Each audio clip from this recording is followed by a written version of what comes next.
বাংলাদেশিদের বলছি, এবার আপনারা জেগে উঠুন।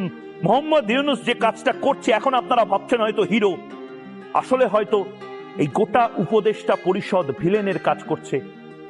আগামী 50 বছর হয়তো আপনাদের এটা মনে রাখতে হবে এবং আপনারা আরো পিছিয়ে পড়বেন।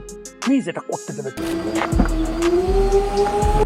বাংলাদেশের লালমনিরহাটে চীন বানাতে যাচ্ছে একটি আধুনিক বিমান ঘাঁটি, আর এই প্রকল্পে চীনকে সহায়তা করছে পাকিস্তান।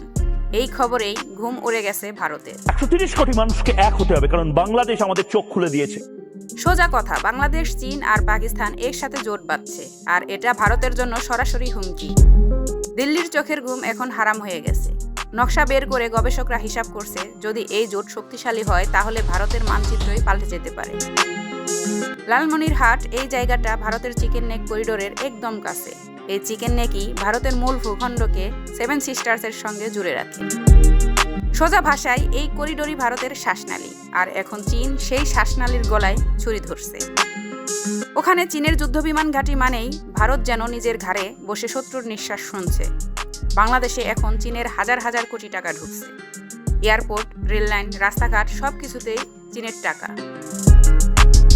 ভারতের মতে এটা কোনো উন্নয়ন না, এটা একেবারে কৌশল। চীন এগুলো বানিয়ে একদিন ব্যবহার করবে ভারতের বিরুদ্ধে। আর পাকিস্তান, ও তো বরাবরই ভারতের শত্রু। ওরা চীনের সঙ্গে হাত মিলিয়ে এবার বাংলাদেশের ভূখণ্ডকে ঘাঁটি বানিয়ে ভারত ঘিরে ফেলছে 3 দিক থেকে।